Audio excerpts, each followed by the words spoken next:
Fala galera do YouTube, fazendo um vídeo aqui falando sobre o magnetron, né? Mas um assunto mais a fundo do magnetron, né? Como é que é feito o teste que os caras constroem isso aqui, né? Essa pecinha. A gente tem muitos vídeos aí falando do magnetron, funcionamento, manutenção, teste. Então resolvi fazer isso aqui, um tutorial com um assunto bem interessante sobre o magnetron. Então vamos lá, sem mais delongas. O magnetron são os tubos de campos cruzados, nos quais campos magnéticos se cruzam, isso é, perpendiculares entre si. No TWT, que é um outro tópico, né? De repente eu passo aqui, se observa que os elétrons, quando feitos para interagir com o RF por mais tempo do que em Klystron, resultaram em maior eficiência. A mesma técnica é seguida em magnetrons. Agora vamos ver tipo de magnetrons. Existem três tipos principais de magnetrons, né? E um deles é tipo de resistência negativa. A resistência negativa entre dois segmentos de ánodo é usado. Eles têm baixa eficiência. Eles são usados em baixa frequência, menor que 500 MHz. Outro tipo, magnetron de frequência de ciclotron. O sincronismo entre o componente elétrico e os elétrons oscilantes é considerado. Útil para frequências superiores a 100 MHz. Agora, o outro, né, que é o tipo de onda ou cavidade itinerante. A interação entre elétrons e o campo EM rotativo é levada em consideração.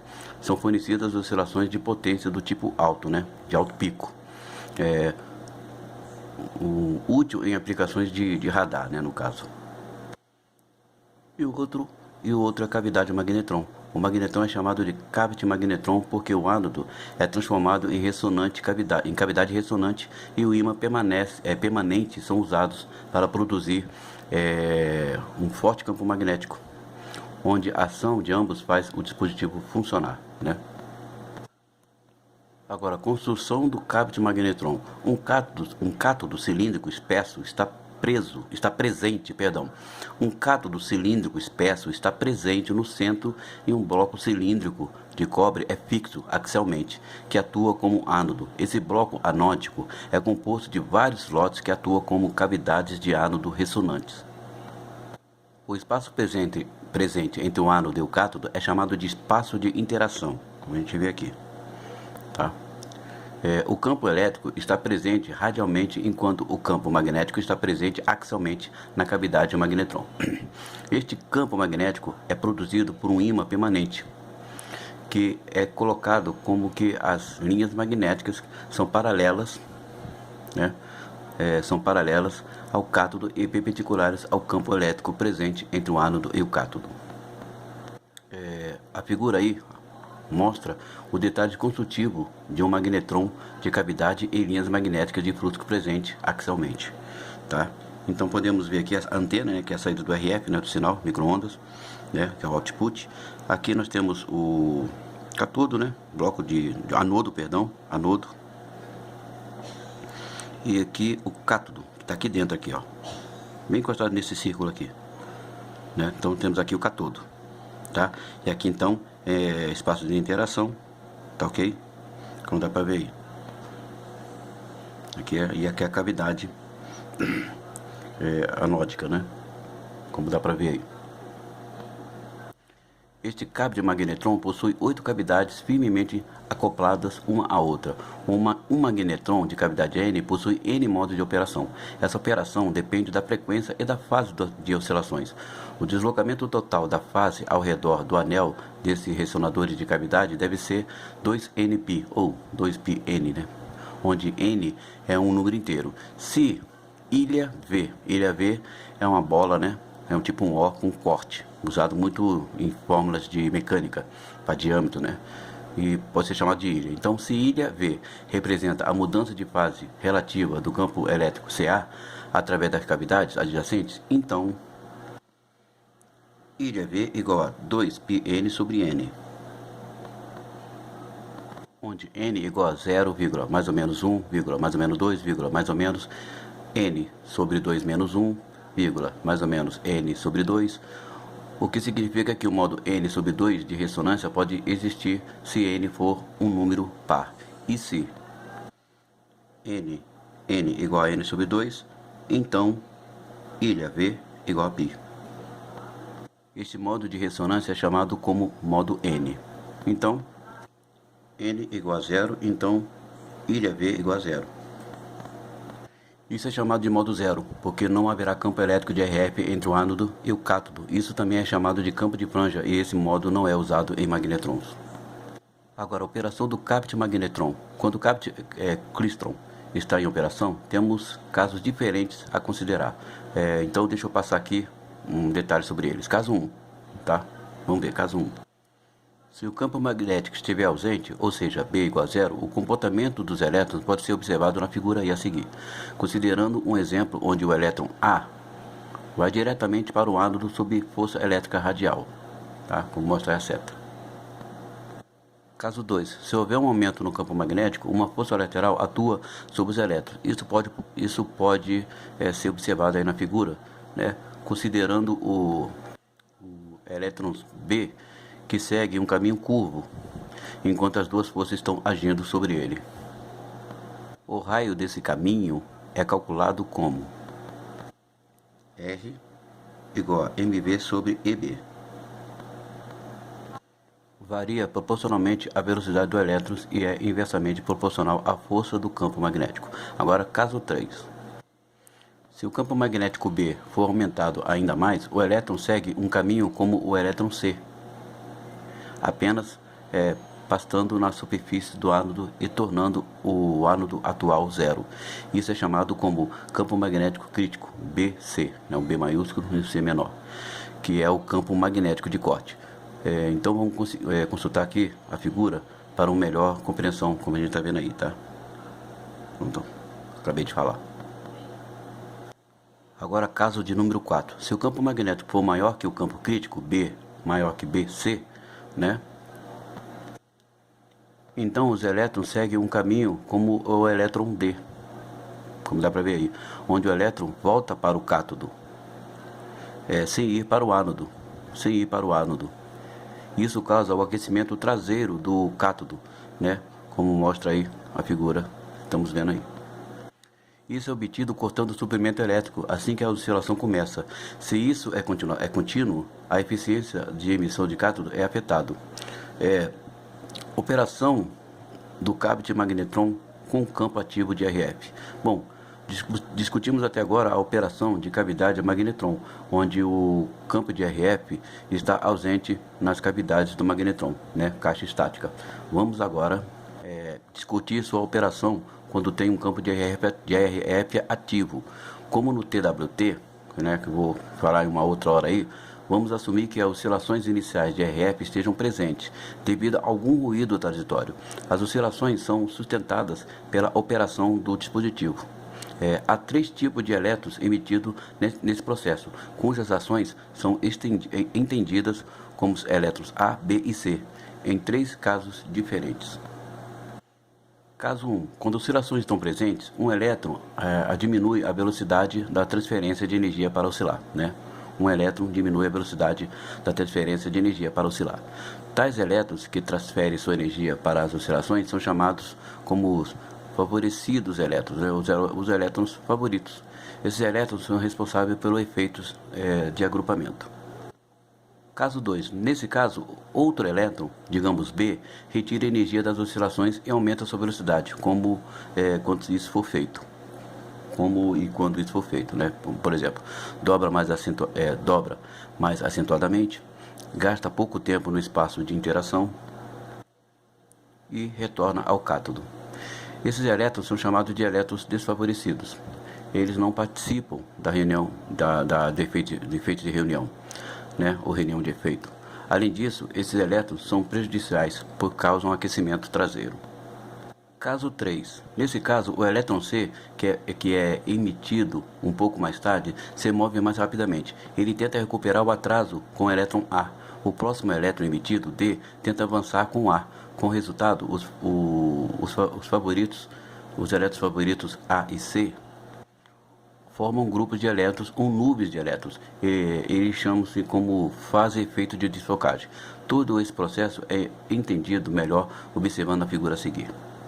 Então, a figura A mostra o movimento de elétrons em diferentes casos, enquanto a figura B mostra os elétrons, né, se formarem em nuvens, né? Os elétrons, nuvens se formaram aí, né? Nuvens de elétrons se formaram. Essas nuvens de elétrons ocorrem enquanto o dispositivo está em operação. As cargas presentes na superfície interna desses segmentos de ánodo sigam as oscilações no cáries, né? Isso cria um campo elétrico girando no sentido horário, que pode ser visto enquanto realizando um experimento prático. Tá? Continuando. Enquanto o campo elétrico está girando, as linhas de fluxo magnéticos são formadas em paralelos ao cátodo, sob cujo efeito combinado, os feixes de elétrons são formados por 4 raios, direcionados em intervalos regulares, né, para o segmento ánodo positivo mais próximo, em trajetórias espirais, né. Entre os dispositivos de medição de microondas, uma configuração de bancada de microondas, que consiste de dispositivo de microondas, tem um lugar de destaque. Todas essas configurações, com poucas alternâncias, é capaz de medir muitos valores, como comprimento de onda, de guia de onda, comprimento de onda de espaço livre, né? Ou seja, comprimento de espaço livre de onda, corte e comprimento de onda, impedância, frequência, VSWR, característica de klystron, diodo GUM, né, característica do diodo GUM, medições de potência, etc. Tá? A saída produzida pelos microondas na determinação de potência, geralmente, é de pouco valor. Eles variam com a posição em uma linha de transmissão. Deve haver um equipamento para medir a potência do microondas, que em geral será uma configuração de bancada de microondas. Configuração geral de medição de bancada de microondas. Bom, essa configuração é uma combinação de diferentes partes que podem ser observadas em detalhes. A seguir, uma figura explica claramente essa configuração. Uma figura que eu achei na internet, procurando alguma figura que tem a ver com medição de micro-ondas. Eu achei essa figura aqui que tem tudo a ver com o nosso assunto. Vamos ver. Estamos vendo aí uma montagem de bancada, um laboratório, né? Uma figura exemplo aí, achado na internet, para medição de micro-ondas. Então aqui é o gerador de sinal. Como o nome indica, né, ele gera um sinal de micro-ondas na ordem de alguns miliwatts. Este usa a técnica de modulação de velocidade para transferir feixes de ondas contínuas em potências de miliwatts, né? Como a gente pode ver aí. Um oscilador de diodo GUM ou um tubo reflex klystron pode ser um exemplo para este micro-ondas gerador de sinal. Atenuador de precisão, né? Este é um atenuador que seleciona a frequência desejada e limita a saída em torno de 0 a 50 decibéis. Isso é variável e pode ser ajustado de acordo com o requisito. Atenuador variável. Este atenuador define a quantidade de atenuação. Pode ser entendido como um ajuste fino de valores, em que as leituras são comparadas com os valores do atenuador de precisão. O isolador, tem um isolador por aqui. Isso remove o sinal que não é necessário para alcançar a montagem do detector. O isolador permite o sinal passar pelo guia de ondas apenas em uma direção. Tá? Medidor de frequência. Esse é um dispositivo que mede a frequência do sinal. Com esse medidor de frequência, o sinal pode ser ajustado à sua frequência de ressonância. Também fornece disposição para acoplar ao sinal para o guia de ondas, né? Detector de cristal, né? Vamos ver o que é isso. Uma sonda de detector de cristal é um suporte de detector de cristal, são indicados aí na figura acima, né? Onde o detector é conectado através de uma sonda ao suporte. Isso é usado para desmodular os sinais. Indicador de onda permanente. Tá? Indicador de onda permanente.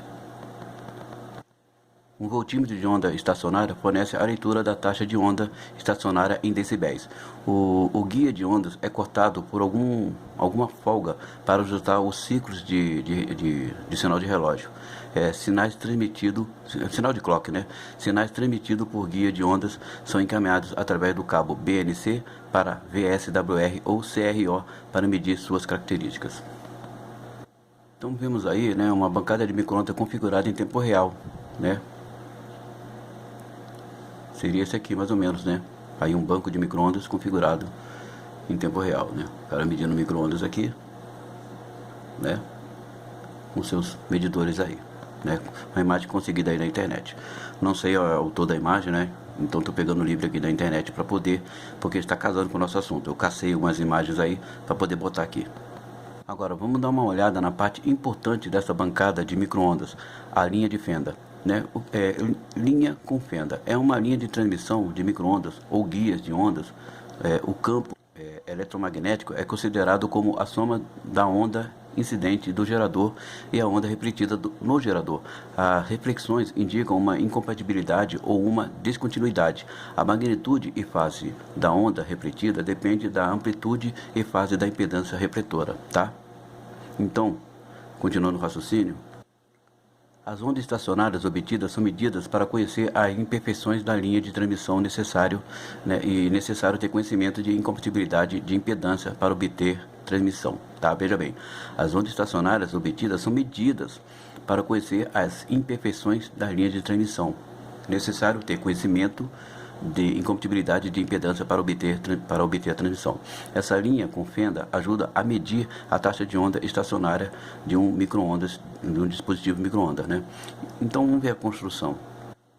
A linha com fenda consiste em uma seção com fenda de uma linha de transmissão, onde a medição tem que ser feita. Possui um carro de sonda móvel para permitir que a sonda seja conectada em qualquer lugar necessário e a facilidade para conectar e detectar o instrumento. Em um guia de onda, uma fenda é feita no centro do lado largo, axialmente, né?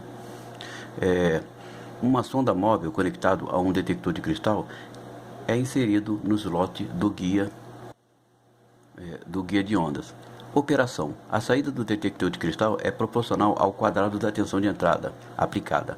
A sonda móvel permite uma medição conveniente e precisa em sua posição, mas como a sonda é movida, sua saída é proporcional ao padrão de onda estacionária, que é formado dentro do guia de onda. Um atenuador variável é empregado aqui para obter informações resultados de informações, né? Ou seja, informações resultantes. A saída VSWR pode ser obtida por VSWR igual a raiz quadrado Vmax sobre Vmin, né? Onde V é a tensão de saída, né? Então tem o Vmax e Vmin. Então a figura a seguir mostra a diferente parte de uma linha de ranhuradas, né? Rotuladas. Tá? Vamos chamar de ranhura rotuladas. Vamos ver aqui um exemplo de uma imagem também que eu peguei, que tem a ver com aquela imagem que eu acabei de passar, onde mostra um laboratório com a montagem do teste de micro-ondas. Também não sei de quem é a imagem, tá? Mas achei aqui no nosso Deus Google e estou colocando aqui. Estamos vendo a montagem aí para um teste de micro-ondas, né? Muito interessante, né? Agora vamos ver o que tem aqui. As peças rotuladas na figura acima indicam o seguinte, né? Segundo as informações que eu obtive aqui, que aqui o número 1 convida ao inicial, né? A entrada inicial aqui. O 2 é seção menor do guia de ondas. O 3 é isolador, né? Evita reflexões na fonte. O 4, atenuador variável rotativo, né? Para ajuste fino. O 5, cadê o 5? Opa, aqui. O 5, seção com fenda, para medir o sinal. O 6, cadê o 6? Aqui. Ajuste de profundidade de sonda. O 7, ajuste do ajuste para obter precisão. Olha só, para você ver, né? 8, detector de cristal, detecta o sinal. O 9, cadê o 9 aqui? Né? Carga correspondente, né? Absorve a energia retirada. Carga correspondente, né? 10, curto-circuito, né? Provisão para ser substituído por uma carga, né? 11, botão rotativo para ajustar durante a medição, para ajuste durante a medição. 12, temos um medidor Vernier para resultados precisos, né? Para obter um sinal modulado de baixa frequência em um osciloscópio, uma linha de fenda com um detector sincronizável é empregado. Pode ser usado um carro com fenda e um detector ajustável para medir o seguinte: VSWR, né? Relação de onda estacionária de tensão. Padrão de onda estacionária, impedância, coeficiência de reflexão, perda de retorno, frequência do gerador usado. Detector ajustável. O detector ajustável é uma montagem de detector usado para detectar o quadrado de baixa frequência de sinais de micro-ondas modulados por ondas, né? A figura a seguir dá uma ideia de um ajuste de montagem do detector, né? Vamos ver. informação aqui que eu devo ter falado errado, né? O detector ajustável é uma montagem de detector usado para detectar o sinal de frequência quadrada, né? Sinal de baixa frequência quadrado de micro-ondas modulados por ondas, né? Então vamos ver a figura que dá uma ideia do ajuste de montagem do detector. Então vemos aí, onde está aquela barra lá onde foi montado todo aquele negócio lá que a gente viu, né? A imagem a seguir representa a aplicação prática desse dispositivo. É encerrado ao fim e tem uma abertura na outra extremidade, assim como a anterior. Vamos ver. Podemos ver aí, né? Detetor multi. Eu estou tentando ver o fabricante aqui, né? Que está PACXARD, né? Deve ser XRD. Com Company, né? É um BIP. Queria ver o fabricante aqui para me poder dizer o nome, mas está muito embaçado aqui para me poder dar os créditos aqui. Bom, para fornecer uma correspondência entre o sistema de transmissão de microondas e o suporte do detector, um esboço sintonizável é frequentemente usado. Existem 3 tipos diferentes de stubs ajustáveis: detector de guia de ondas ajustável, detector coaxial ajustável, né? E detector de sonda ajustável. Além disso, existe stubs fixos como sonda fixa de banda larga sintonizada, montagem fixa de detector combinado com guia de ondas. A montagem do detector é o estágio final em uma bancada de microondas que termina no fim, logicamente, né? Isso aí foi um assunto rápido, então, da profundeza do funcionamento do microondas e como os laboratórios fazem para testar, né? Um assunto, né, que também tem aqui em aula, né? Mas é uma aula que como é que se diz, uma aula extra, né, que a gente às vezes tem no curso de eletrônica básica, e estudando sobre micro-ondas, né, que eu fiz o treinamento do curso de micro-ondas, né, inclusive da Panasonic também, fiz o treinamento, e tem esse assunto, esse apêndice, vamos dizer assim, que foi estudado sobre como é que funciona o micro-ondas, né, e consegui achar na internet aqui algumas imagens que bateu, eu pesquisando aqui, para mim que pudesse ter alguma imagem ilustrativa, porque não tinha nenhum, para poder bater aqui o assunto sobre esse funcionamento do micro-ondas, né, testes laboratoriais, tá? E como pode ver também existe cálculos, como sempre, né, que não é o nosso fundamento aqui fazer cálculos sobre micro-ondas, aí são engenharia mais profundas aí. Então é isso aí, gente. TecTed Eletrônica, e até o próximo vídeo. Abraço a todos os professores, abraço aos novos inscritos que estão chegando, aos inscritos que já estão comigo, aos membros do meu grupo TecTed Eletrônica, tá? E vamos estar de volta aí com mais algum assunto interessante aí, baseado na nossa eletrônica, ok? TecTed Eletrônica, até a próxima. Abraço a todos os professores, né? Também abraços aí, não sei se eu vou conseguir encontrar a quem colocou essas imagens, que me ajudou aqui a fazer a montagem desse tutorial aqui, que está postado no Google aí, né? Deu trabalho de achar alguma coisa assim que pudesse bater com o assunto, mas consegui encontrar, né? A gente vai caçando madrugada dentro e acha algumas imagens aqui. E eu achei esses aí, né? Essa é a imagem física do nosso detector, né? Monte, né? Tem um modelo aqui, mas eu não consigo ver aqui o fabricante aqui, tá? Não consigo ver. Se alguém conhecer, né? Só falar pra mim aí. Só dá pra ver aqui Company, né? É Packard ou Packard, sei lá, Company, tá ok? E aqui dá pra ver que deve ser um B e um P, né? Do P. E aqui deve ser um B, fabricante desse material aí, tá? Então, dando um abraço aí também pro responsável da imagem aí, ok? Que o certo é pelo certo, né, gente? A gente caça algumas imagens, né? A gente não sabe às vezes quem postou. Então é isso aí, abraço e até o próximo TecTed Eletrônica.